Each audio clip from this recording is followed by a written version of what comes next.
Hi students, last lecture में हमने exercise 8.3 solve किया था। तो इस लेक्चर में हम पॉइसन डिस्ट्रीब्यूशन देखेंगे और एक्सरसाइज 8.4 सॉल्व करेंगे। तो सबसे पहला question, why Poisson distribution. Okay, तो पॉइसन डिस्ट्रीब्यूशन हमें क्यों यूज करना है? हमने प्रोबेबिलिटी सॉल्व किया है, नॉर्मल प्रोबेबिलिटी हमें सॉल्व करनी आती है, बाद में बाइनोमियल डिस्ट्रीब्यूशन भी देखा, उससे भी प्रोबेबिलिटी सॉल्व की है। तो इस पॉइसन डिस्ट्रीब्यूशन की क्यों जरूरत है? ओके, तो समझो, आराम से समझो। देखो, अगर मैं आपको एक डाइस देता हूं और बोलता हूं कि इसको 8 टाइम्स रोल करो, तो आप बोलोगे सर मैंने यहाँ पे 8 टाइम्स ट्राई किया, नंबर ऑफ ट्रायल्स कितने हुए? 8 टाइम्स, तो n इज इक्वल टू 8 लिखोगे। ये सिंपल है, बाइनोमियल डिस्ट्रीब्यूशन में देखा है हमने। सिमिलरली अगर सेम डाइस में अगर 15 टाइम्स रोल करने को बोलूंगा तो n इज इक्वल टू आप बोलोगे 15 है। क्लियर? इसमें मैं आपको बोलता हूँ कि प्रोबेबिलिटी ऑफ 6 की प्रोबेबिलिटी निकालो, तो 6 की प्रोबेबिलिटी कितनी आएगी? 1/6। ठीक है, 6 में से एक ही 6 होगा।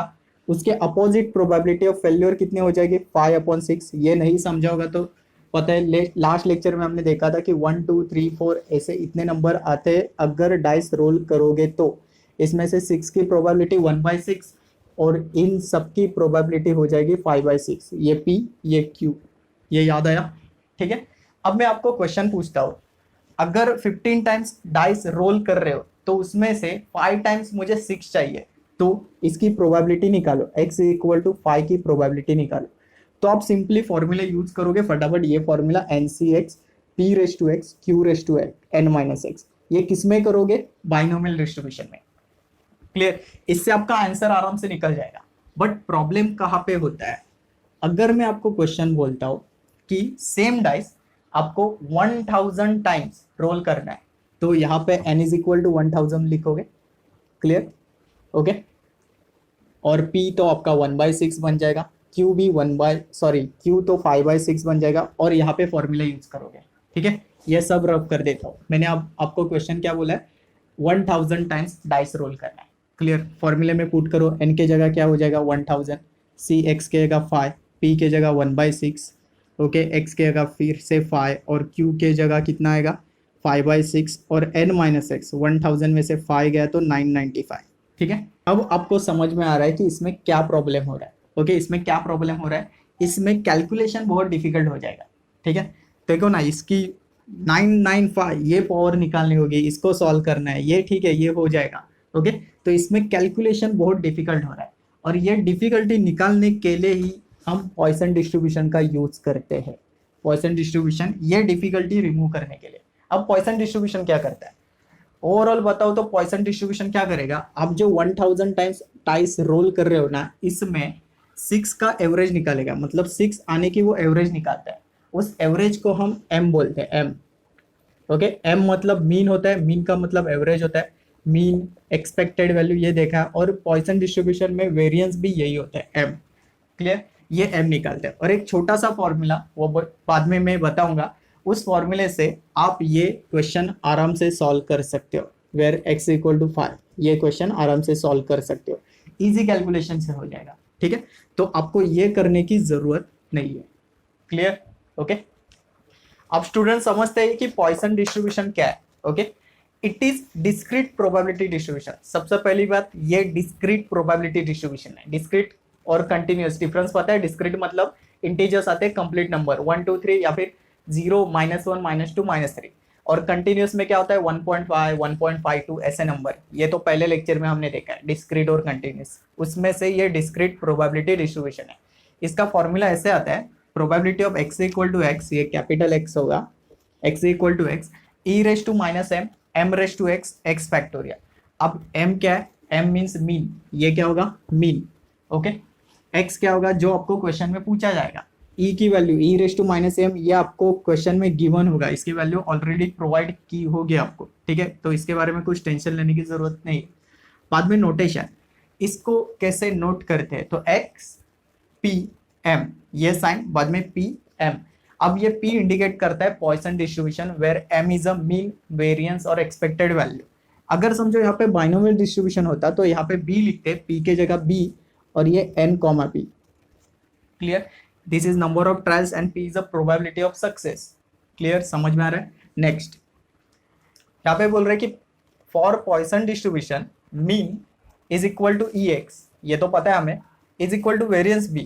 और इसकी वैल्यू होती है, मतलब इसका मतलब होता है m, मतलब ये तीनों चीजें सेम होती है m इन पॉइसन डिस्ट्रीब्यूशन। पॉइसन डिस्ट्रीब्यूशन में, बाइनोमियल डिस्ट्रीब्यूशन में अलग अलग। बाइनोमियल डिस्ट्रीब्यूशन का थोड़ा सा रिवाइज करते हैं। मीन होता है np और वेरिएंस होता है n into P into Q, याद आ रहा होगा, ठीक है। नेक्स्ट, अब ये ध्यान से आराम से समझना, when n is very large, n मतलब number of trials, n is very large, n is equal to 1000, very large, अभी लिया था ना n is equal to 1000, very large, okay. And p is very small, p कितना लिया था हमने 1/6, तो ये भी वेरी स्मॉल, बहुत छोटी वैल्यू है, इसको डिवाइड करके देखना बहुत छोटा वैल्यू आता है, ठीक है। when n is very large and p is very small in a binomial distribution, then x follows the Poisson distribution, then x क्या फॉलो करेगा, Poisson distribution को फॉलो करेगा with parameter m is equal to np। अब ये m is equal to np क्या लिखा है, q लिखा है, तो इसमें m का मतलब होता है मीन और इसका भी मतलब होता है मीन, बट ये मीन कहाँ पे है, ये मीन है पॉइसन में, this is mean for Poisson, और ये मीन कहाँ पे, बाइनोमियल में। समझ में आ रहा है, ओके, क्लियर। चलो स्टूडेंट, अभी एक्सरसाइज 8.4 सॉल्व करते हैं, उसमें से क्वेश्चन नंबर 1 वही पॉइसन डिस्ट्रीब्यूशन का फॉर्मूला यूज करके सॉल्व करना है हमें। क्या दिया है, if X as a Poisson distribution, यहाँ से पता चल रहा है ये पॉइसन डिस्ट्रीब्यूशन का क्वेश्चन है। अगर यहाँ से नहीं पता चल रहा है तो ये नोटिस करना, अगर किसी क्वेश्चन में ऐसा कुछ दिया होगा e⁻⁻1 e⁻⁵ ऐसे कुछ दिया होगा तो ये पॉइसन डिस्ट्रीब्यूशन वाला क्वेश्चन है, समझ जाना। With m is equal to 1, m की वैल्यू दी है 1, तो m इज इक्वल टू 1। अब x क्या लिखोगे, यहाँ पे x की वैल्यू ऐसे लिखना 0 1 2 3 4 और पता नहीं कहाँ पे रुक रही है, तो डॉट डॉट डॉट कंटिन्यू करते जाना, क्लियर, ओके। क्योंकि यहाँ पे नंबर ऑफ ट्रायल्स तो कितने भी हो सकते हैं, इनफाइनाइट भी हो सकते हैं, larger, very large, n is very large, तो इसके वजह से x की वैल्यू भी वेरी लार्ज हो सकती है, क्लियर। उसके बाद हमें क्या निकालना है, probability of x is less than 1। क्या निकालना है, probability of x is less than equal to 1, sorry less than equal to 1। Less than equal to 1 में दो नंबर आएंगे 0 और 1, ये दो, x की वैल्यू 1 और 1 से नीचे, मतलब 1 और 1 से नीचे कौन नंबर है, एक तो x इक्वल टू 0 हो सकता है या फिर x इक्वल टू 1 हो सकता है, ये समझ में आया। अब मैं फॉर्मूला यूज करूंगा, फॉर्मूला क्या कहता है, e⁻m m⁻x upon x factorial, ठीक है। तो e⁻m, m की वैल्यू कितनी है 1 लिख दिया, बाद में m⁻x, x की वैल्यू कितनी है 0 upon x factorial, x factorial मतलब 0 फैक्टोरियल, प्लस फिर से e⁻m m⁻x, अब x कितना है 1 अपॉन x फैक्टोरियल 1 फैक्टोरियल। अब एक चीज ध्यान देना, मैंने ये पहले नहीं बताया, फैक्टोरियल का मतलब क्या होता है वो समझो। आपको 2 फैक्टोरियल दिया तो आप ऐसे लिखोगे 2 इंटू 1, ऐसे पीछे नंबर मल्टीप्लाई करते आओगे। जैसे कि मैंने 5 फैक्टोरियल दिया तो 5 इंटू 4 इंटू 3 इंटू 2 इंटू 1 ऐसे मल्टीप्लाई करते आओगे और इसका आंसर आता है 120, ये दिमाग में रखना 120 आता है। सिमिलरली 3 फैक्टोरियल, तो 3 इंटू 2 इंटू 1 ये कितना आएगा 6 और ये कितना आएगा 2। 4 फैक्टोरियल, तो क्या करोगे 4 इंटू 3 इंटू 2 इंटू 1 कितना आएगा ये 24, क्लियर फैक्टोरियल का मतलब।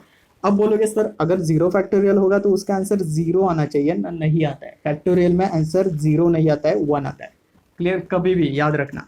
तो 1 फैक्टोरियल का क्या हो जाएगा 1, तो यहाँ पे 0 फैक्टोरियल का क्या आंसर हो जाएगा 1, और ये देखना 1/0, एनीथिंग रेस टू 0 इज 1, तो ये भी 1 ये भी 1, बचेगा क्या e⁻1, तो e⁻1 की वैल्यू तो मुझे पता है 0.3678, ये ना, उसके बाजू में कौन है 1, उसके नीचे भी कौन है 1, तो मैं उसको छोड़ देता हूँ, क्लियर, प्लस e⁻1 की वैल्यू 0.3678 लिख दिया, 1/1 इज 1 एंड 1 फैक्टोरियल कितना आता है 1, ठीक है। अब सिर्फ मुझे इसका एडिशन करना है, सो 8 + 8 16 आता है 1, 7 + 7 14, फिर से 1 यहाँ पे, 6 + 6 12 और 13, फिर से 1 और ये 7, सो 0.7346 ये आपका आंसर हो जाएगा for probability x is less than equal to 1, clear. बहुत इजी टाइप के क्वेश्चन है, आराम से कर लोगे।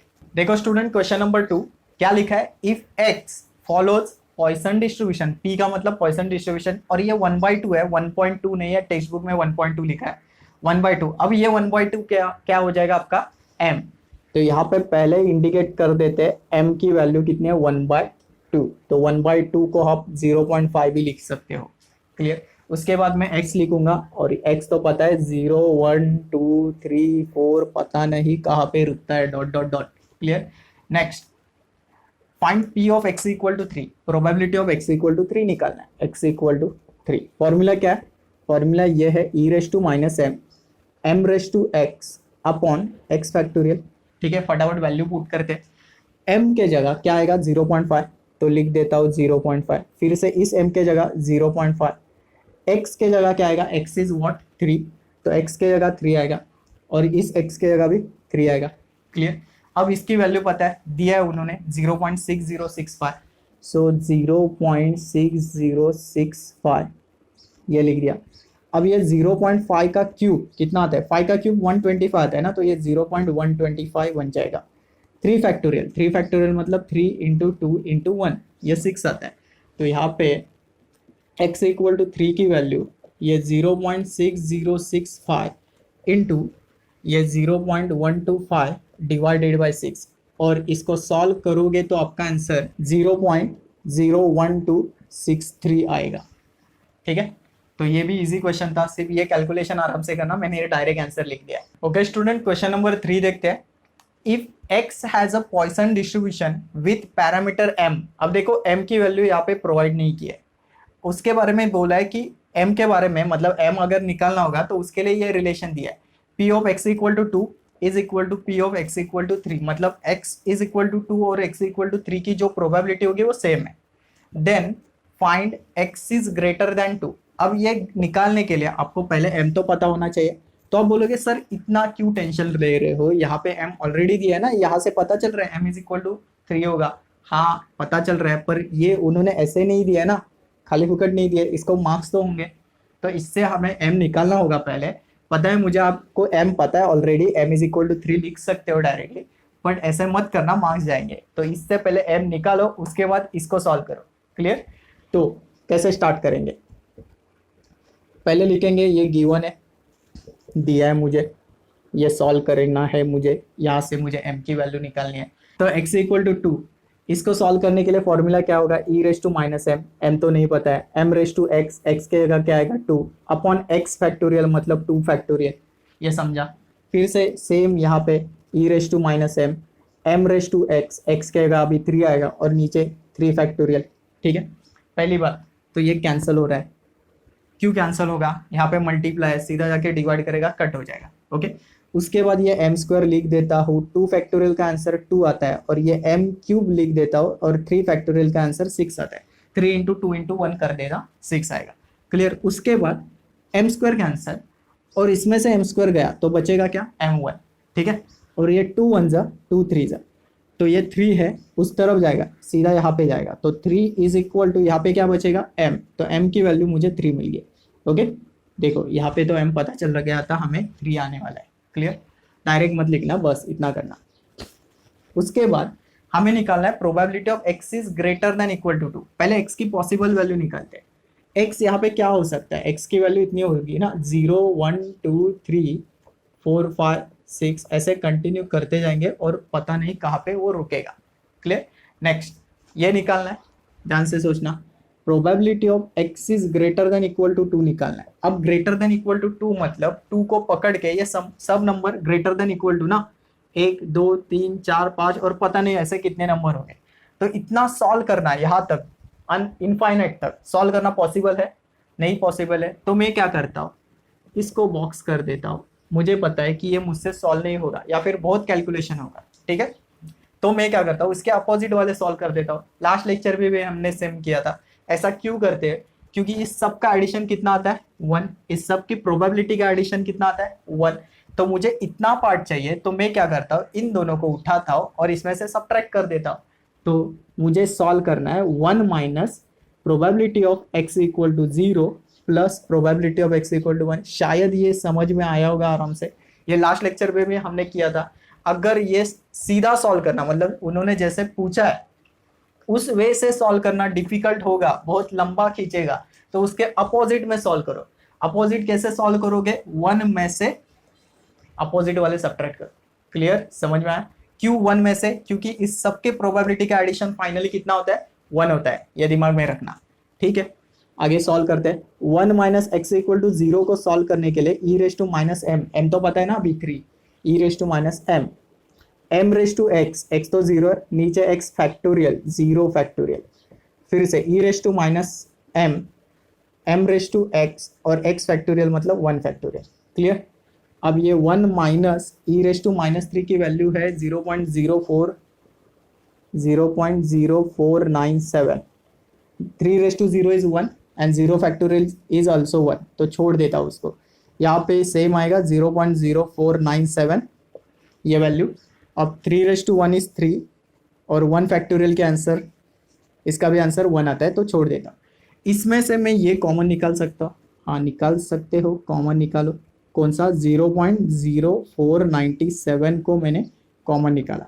अब यहाँ पे बचेगा क्या? 1, ये तो बाहर गया, बचेगा क्या? 3, तो सिंपल 3 + 1 4 बचेगा, तो 1 माइनस 0.0497 इंटू 4, ये मल्टीप्लाई करो और 1 में से सब्ट्रैक्ट कर दो। 1 माइनस 7 4 ज़ा 28, 2 9 4 ज़ा 36 और ये 38, फिर से 3 बचा, 4 4 ज़ा 16 और ये 90, सो 0.1988 1 में से सब्ट्रैक्ट करना है। अब 1 में से सब्ट्रैक्ट करोगे तो कैसे करना है देखो, ये 10 में से सब्ट्रैक्ट करो, बाकी सब नंबर 9 में से सब्ट्रैक्ट करते जाओ और यहाँ पे 0 लिख दो। ओके, जैसे 10 minus 8 is 2, 9 minus 8 is 1, 9 minus 9 is 0, 9 minus 1 is 8 और ये 0.8012, ये आपका आंसर हुआ फाइनल। समझ में आया होगा यहाँ पे कैलकुलेशन, ठीक है। तो कुछ डिफिकल्ट नहीं था, सिर्फ ये दिमाग में रखना कि आपको अगर सीधा सॉल्व करना डिफिकल्ट आ रहा है तो उल्टा सॉल्व करो। उल्टा सॉल्व करते समय क्या करना है, 1 में से वो उल्टे नंबर मतलब जो नहीं पूछा है वो सब्ट्रैक्ट करना है।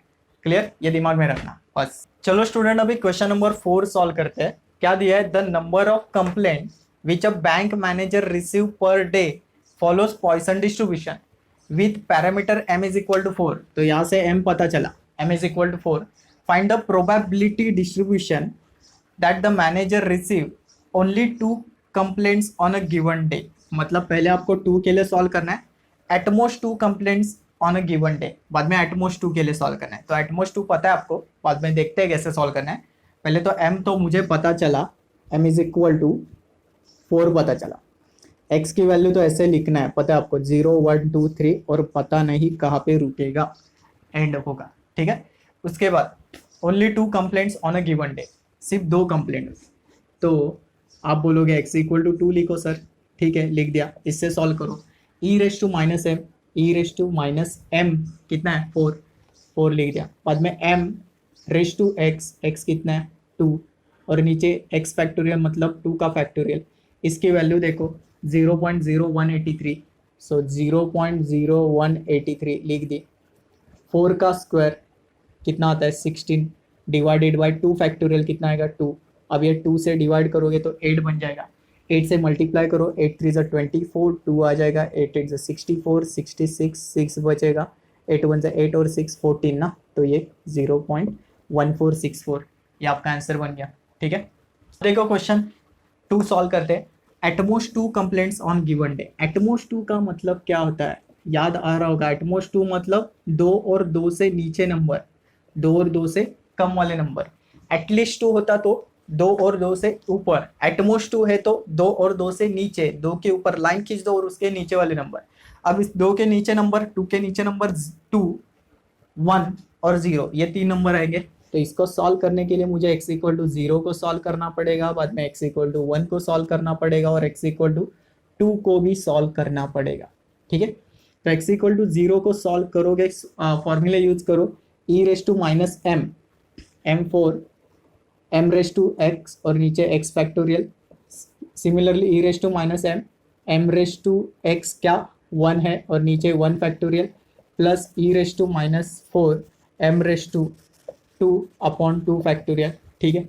इसमें से इसका आंसर कितना आता है? 0.0183 और ये 1 ये भी 1 छोड़ दो, इसमें इसका आंसर 0.0183 उन्होंने दिया है, ओके। इसका आंसर कितना आएगा? 4, 4 रेस टू 1 इज 4 और ये 1 आएगा, छोड़ दो इसको।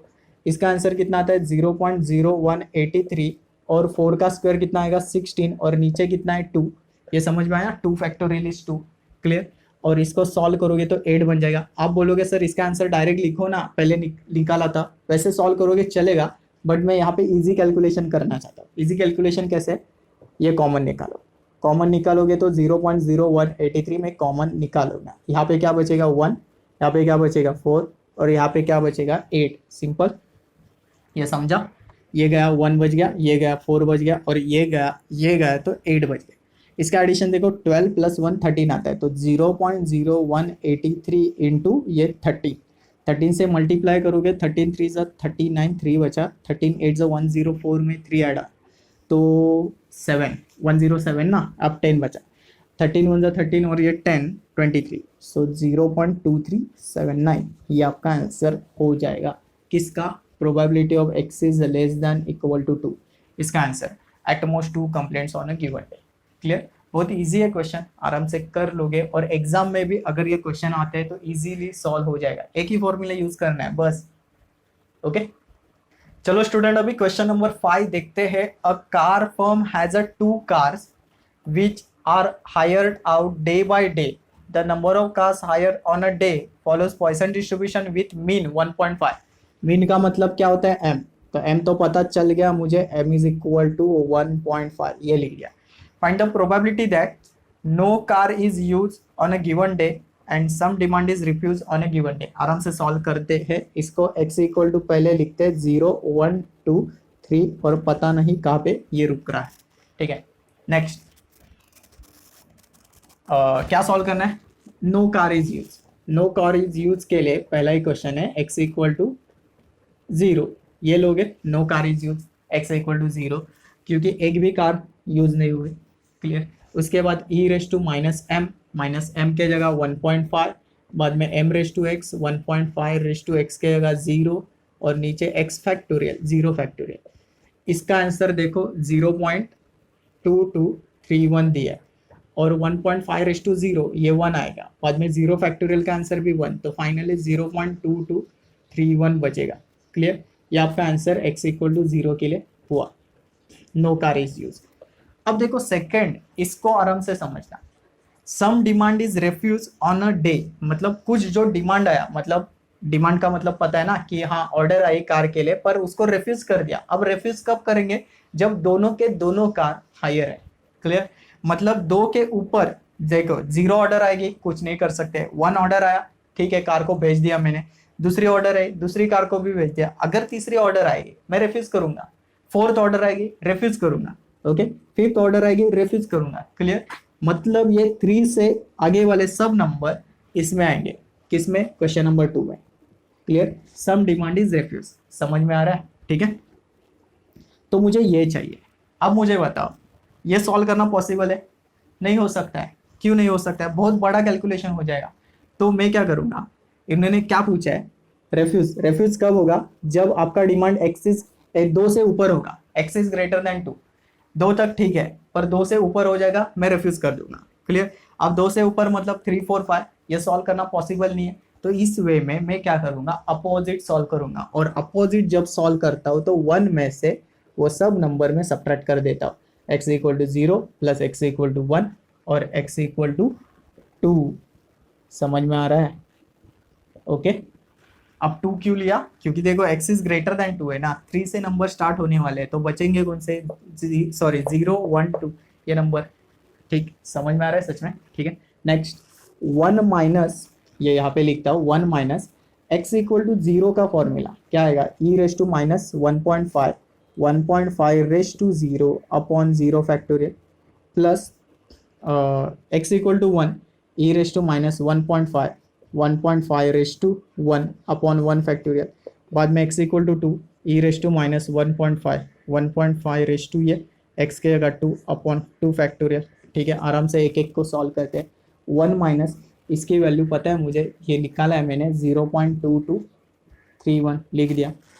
इसकी वैल्यू फिर से 0.2231 इंटू ये 1.5 प्लस ये भी 0.2231 दिया ना उन्होंने। ठीक है, इसकी वैल्यू आती है 2.25, 1.5 का स्क्वायर 15 का स्क्वायर 2.25 और ये 2 फैक्टोरियल, 2 फैक्टोरियल का मतलब 2 आता है। अगर ये 2 से डिवाइड करोगे 2 1 जा और 2 1 जा बाद में 2 2 4 और 2 5 1.125 आएगा। अब ध्यान देना, इसको इजी कैलकुलेशन करने के लिए ये और ये तीनों कॉमन बाहर जाएंगे, ठीक है। सो 1 माइनस 0.2231 मैंने कॉमन निकाला, तो यहाँ पे बचेगा क्या 1, ये गया मतलब बचेगा क्या 1.5। अब ये भी गया तो बचेगा क्या 1.125, ठीक है। इन तीनों का एडिशन करते हैं, कहाँ पे लिखूँ, यहाँ पे लिख देता हूँ। हाँ, क्या है 1 माइनस ये 0.2231 इंटू इसका एडिशन देखो 1 + 1 + 1 3 हो जाएगा, और ये 625, सो 3.625। अब मुझे क्या करना है, इसका मल्टीप्लिकेशन करना है। इसका मल्टीप्लिकेशन डायरेक्टली करो, आप कर सकते हो मल्टीप्लिकेशन। तो इसका मल्टीप्लिकेशन आता है 0.8087 आएगा। अब 1 में से सब्ट्रैक्ट करोगे तो ये पता है आपको 10 में से 9 में से 9 में से 9 में से ऐसे सब्ट्रैक्ट करते जाओ। तो 10 में से 7 गया तो 3, 9 में से 8 गया 1, 9 में से 0 गया 9, 9 में से 8 गया 1, सो 0.1913 ये आपका आंसर बन जाएगा। ओके स्टूडेंट, अब लेते हैं question number 6। Defects on a plywood sheet occurs at a random with the average one defect। यहाँ पे देखना, ये one defect, average one defect, average का मतलब क्या होता है मीन, मीन क्या आपका 1 डिफेक्ट पर 50 स्क्वायर फीट। अब यहाँ पे ये गलती मत करना, ये आपका एम नहीं है, ये सिर्फ बोल रहे कि एवरेज 1 डिफेक्ट पर 50 स्क्वायर फीट, तो आपका एम तो 1 ही होने वाला है यहाँ पे 1, क्लियर। और एक्स कैसे लिखते हैं हम, x is 0 1 2 3 dot dot dot, clear. Find the probability that such a sheet has no defect, at least one defect। मतलब नो डिफेक्ट होगा, बाद में एटलीस्ट 1 डिफेक्ट, ये दो सॉल्व करने। तो नो डिफेक्ट के लिए क्या करोगे, probability of x equal to 0 ही सॉल्व करोगे ना। इसमें गिवन नहीं लिखा है मैंने, गिवन क्या है, गिवन है e⁻⁻1 इज इक्वल टू 0.3678, ये नहीं लिखा था मैंने, ठीक है। x equal to 0, x equal to 0 को सॉल्व करने के लिए e⁻m-1 हो जाएगा, m⁻x अपॉन x फैक्टोरियल। इसकी वैल्यू कितनी है 0.3678, 1/0 इज 1 और 0 फैक्टोरियल का आंसर भी 1 आता है, तो आपका यही आंसर हो जाएगा x इक्वल टू 0। किसका आंसर है, नो डिफेक्ट, ओके। सेकेंड, अब at least 1 defect, at least 1 defect, at least 1 का मतलब क्या होता है, एटलीस्ट 1 का मतलब 1 और 1 को पकड़ के सब ऊपर वाले नंबर, 1 को पकड़ के सब नंबर। अब ये सॉल्व करना पॉसिबल है, नहीं पॉसिबल है, क्योंकि बहुत नंबर है, इसका कैलकुलेशन बहुत डिफिकल्ट हो जाएगा। तो इस केस में क्या करूंगा, मैं उल्टा सॉल्व करूंगा। उल्टा सॉल्व करूंगा तो पहले तो इसको लिखते हैं, एटलीस्ट 1 क्या होगा, ऐसे लिखेंगे ना, 1 और 1 से ऊपर ऐसे प्रेजेंट करेंगे, और इसको मैं उल्टा सॉल्व करूंगा तो इसके वजह से मैं 1 में से बचा हुआ नंबर दैट इज 0 सब्ट्रैक्ट करूंगा, x इक्वल टू 0। समझ में आ रहा है। तो 1 माइनस x इक्वल टू 0 की वैल्यू अभी निकाली ना, 0.3678, 0.3678 सब्ट्रैक्ट करो, ये क्या आएगा 2, ये भी 2, ये 3 और ये 6, 0.6322, ओके। ये क्वेश्चन थोड़ा याद रखना, क्योंकि ऐसे क्वेश्चन बहुत पूछे जाते हैं जिसमें एक नो डिफेक्ट वाला होगा, उसके तुरंत बाद एटलीस्ट 1 वाला होगा। क्यों, क्योंकि ये दोनों वैल्यू एक के ऊपर एक डिपेंड होते हैं। पहले नो बोलेंगे, ओके, उसके बाद एटलीस्ट 1 बोलेंगे। तो एटलीस्ट 1 के लिए क्या जरूरत है, x minus no, sorry 1 minus no, 1 minus no मतलब 1 में से बचा हुआ नंबर सब्ट्रैक्ट करोगे तो आराम से आंसर बन जाएगा। तो इसके वजह से मैं बोल रहा हूँ कुछ नंबर चेंज कर सकते हैं, बट क्वेश्चन इस फॉर्मेट के बहुत आते हैं, ओके, दिमाग में रखना है। तो स्टूडेंट, इस एक्सरसाइज का लास्ट क्वेश्चन करते हैं, question number 7। It is known that in a certain area of large city the average number of rats per a bungalow is 5। Average दिया है 5, तो एवरेज से क्या पता चल रहा है, m इज इक्वल टू आपको 5 दिया, ठीक है, ये पता चल गया मुझे m इज इक्वल टू 5। बाद में क्या बोल रहे हैं, assuming that the number of rats follows the Poisson distribution, ये तो Poisson distribution फॉलो कर रहे हैं, that a randomly selected bungalow has exactly 5 rats, more than 5 rats, between 5 and 7 rats। तो ये दो मैं सॉल्व करता हूँ, ये आपके लिए होमवर्क है, ये आप खुद करना, ठीक है। तो एग्जैक्टली 5 रैट्स के लिए सॉल्व करते हैं। पहले x की वैल्यू निकालते हैं, x इक्वल टू 0 1 2 3 4 कंटिन्यू होता जाएगा। तो एग्जैक्टली 5 के लिए आप x इक्वल टू 5 सॉल्व करोगे, बाद में ई रेस टू माइनस एम बोलोगे, माइनस एम की वैल्यू कितनी है 5 है, बाद में एम रेस टू एक्स बोलोगे, एक्स की वैल्यू भी 5 है, और नीचे एक्स फैक्टोरियल मतलब 5 फैक्टोरियल। तो e raise to minus 5, e raise to minus 5 की वैल्यू कितनी है 0.0067। ये टेक्स्ट बुक में रॉन्ग दिए, ये ऐसी वैल्यू है 0.0067। 5 रेस टू 5 की वैल्यू होती है 3125, मतलब 5 को 5 टाइम्स मल्टीप्लाई करो ये आ जाएगा। नीचे 5 फैक्टोरियल का आंसर आता है 120, 5 इंटू 4 इंटू 4 3 इंटू 2 इंटू 1 ऐसे मल्टीप्लाई करते हैं। ओके, और इसको सॉल्व करके मैं डायरेक्ट आंसर निकालता हूँ, डायरेक्ट लिख देता हूँ। तो इसको सॉल्व करके इसका आंसर आता है 0.1745। ओके, तो एग्जैक्टली x इक्वल टू 5 का आंसर आपको मिल गया। अब ये क्वेश्चन सॉल्व करते हैं। More than 5 rats, more than 5 rats, more than 5 मतलब मैं ऐसे बोल सकता हूँ कि x आपको 5 से ऊपर चाहिए, ठीक है। अब मोर देन 5 रैट्स, x की वैल्यू क्या थी, मैंने रफ कर दी x की वैल्यू 0 1 2 3 4 5 तक ले लेता हूँ और कंटिन्यू। मोर देन 5 मतलब इसके आगे ना 6 7 ये सब। ओके, अब बताओ इसके आगे जो कुछ भी नंबर आएंगे ये 6 7 8 9 और डॉट डॉट डॉट कंटिन्यू हो जाएंगे, वो सॉल्व करना मुश्किल है। ओके, तो मैं उल्टा सॉल्व करूंगा, उल्टा सॉल्व करूंगा मतलब मैं यहाँ पे बोलूंगा 1 में से ये सब नंबर सब्ट्रैक्ट करो। ओके, तो 1 में से x equal to 0, x equal to 1, ये भी बहुत डिफिकल्ट है, इसको भी सॉल्व करना ही पड़ेगा। ऐसा सीधा सॉल्व करना भी डिफिकल्ट है और ये उल्टा सॉल्व करना भी डिफिकल्ट है कैलकुलेशन में। x इक्वल टू 2 पर करना पड़ेगा, x इक्वल टू 2 और उसके बाद x equal to 3, x equal to 4 और x इक्वल टू 5। ये समझ में आया, ठीक है। इसमें मैंने क्या किया, ऐसा सॉल्व करना मुश्किल है तो मैं उल्टा सॉल्व कर देता हूँ, ठीक है। उसमें 1 minus x equal to 0, e raise to minus m मतलब e raise to minus 5, x raise to sorry m raise to x, 5 raise to 0 और 0 फैक्टोरियल एक्स फैक्टोरियल। सेम मैं अब ये फटाफट लिख देता हूँ, e raise to minus m, m raise to x और ये x factorial, e raise to minus m, m raise to x और ये एक्स फैक्टोरियल। ये इसके बारे में, अब इसके बारे में लिखते हैं, e raise to minus m, m raise to x upon x factorial plus e raise to minus m, m raise to x upon x factorial 4 factorial plus e raise to minus m, m raise to x मतलब 5 upon 5 factorial, ठीक है। अब क्या दिख रहा है, इसमें से एक चीज़ मैं कॉमन निकाल सकता हूँ, that is e raise to minus 5। तो ई रेस टू माइनस 5 में कॉमन निकालता हूँ और यहाँ पे 5 रेस टू 0 0 फैक्टोरियल ये पूरा 1 आता है, इसको लिखने की ज़रूरत नहीं है। 5 रेस टू 1 ये 5 आएगा और नीचे कितना आता है 1 फैक्टोरियल, तो छोड़ दिया मैंने इसको। यहाँ पे 5 का स्क्वायर कितना आता है 25 और नीचे क्या आएगा 2 और यहाँ पे ये तो गया, 5 का क्यूब आता है 125 और नीचे आएगा 3 का फैक्टोरियल मतलब 6, ये 5 रेस टू 4 मतलब 625 और नीचे आएगा 4 फैक्टोरियल मतलब 24 और ये तो गया ना 5 रेस टू 5 मतलब 3125 और नीचे 5 फैक्टोरियल मतलब 120, ठीक है। अब मुझे इसको आराम से सॉल्व करना है। पहले ई रेस टू माइनस 5 की वैल्यू ढूंढता हूँ, ये क्या है 0.0067। ओके, 1 प्लस 5 तो मैं कर सकता हूँ, यह 6 आएगा। अब देखो, अब इसको सॉल्व करने के लिए मुझे इन 4 नंबर का एलसीएम पता होना चाहिए और एलसीएम सीधा 120 आता है। तो मैं क्या करूँगा, डिनोमिनेटर सेम करता हूँ दोनों तरफ, ठीक है, मतलब ऊपर नीचे। अब डिनोमिनेटर सेम करने के लिए मैं क्या करूँगा, इसको अगर 120 बनाना है तो किससे मल्टीप्लाई करना पड़ेगा, किससे मल्टीप्लाई करना पड़ेगा मुझे 60 से, ठीक है। अब ये 60 से मल्टीप्लाई होने के बाद 120, तो यहाँ पे भी 60 से मल्टीप्लाई कर दो और डायरेक्ट लिख दो। ये 60 से मल्टीप्लाई होने के बाद 1500 बन जाएगा क्योंकि 15 6 150 सॉरी 25 6 150 होता है और ये 120 बन जाएगा।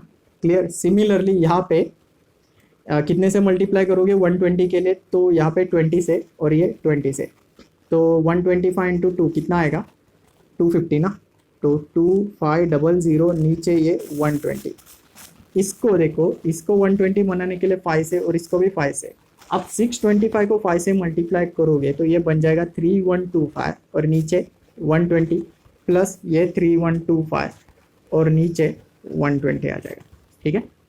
तो 1 माइनस 0.0067 एज इट इज, ये 6 भी एज इट इज, इन सब का अब एडिशन करूंगा दैट इज 10,250 आएगा और नीचे 120 आएगा। ठीक है। अब ये 0 0 कैंसिल, अब मुझे ये सिर्फ डिवीजन ढूंढना है।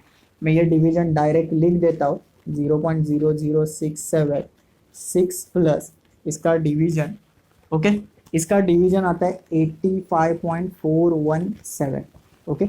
इन दोनों का एडिशन करो। अब मैं कहाँ पे लिख देता हूँ, यहाँ पे लिख देता हूँ, चलो, ओके। तो 1 माइनस इन दोनों का एडिशन कितना हो जाएगा, ये 0.0067 लिख देता हूँ, और इसका एडिशन देखो 6 में 85 ऐड होने के बाद 91.417, इन दोनों का मल्टीप्लिकेशन, इसका मल्टीप्लिकेशन 0.6125 आएगा। अब ये 1 में से सब्ट्रैक्ट करो, ये 10 में से 5 गया तो 5 बचेगा, 9 में से 2 गया तो 7 बचेगा, 9 में से 1 गया तो 8, और ये 3, सो 0.3875 इसका आंसर बन गया, ठीक है। तो मोर देन 5 रैक्स, बहुत कैलकुलेशन था, बहुत बड़ा कैलकुलेशन था, पर ये फाइनली आंसर आ गया, ठीक है। तो स्टूडेंट इसी तरह से हमारा एक्सरसाइज 8.4 और ये प्रोबेबिलिटी डिस्ट्रीब्यूशन भी यहाँ पे खत्म हो जाता है। तो आपको क्या काम करना है, आपको ये होमवर्क करना है, ये question between 5 and 7, between 5 and 7 के लिए हिंट देता हूँ, क्या सॉल्व करना पड़ेगा, x = 5 और x = 6 और x = 7, इन तीनों को सॉल्व करो और ऐड करो, ठीक है। और इसका आंसर मुझे कमेंट में बताना, कमेंट में टाइप करके बताना, ओके। लास्ट टाइम पे भी मैंने एक क्वेश्चन दिया था, उसमें 3 बच्चों ने मुझे अभी तक आंसर दिया और उनके करेक्ट आंसर है। तो अभी इसका आंसर बताओ, देखते हैं करेक्ट आता है क्या। और वो क्वेश्चन इजी था, उसका आंसर आराम से निकाल लिया था। अब इसका आंसर बताओ, ठीक है। Thank you student.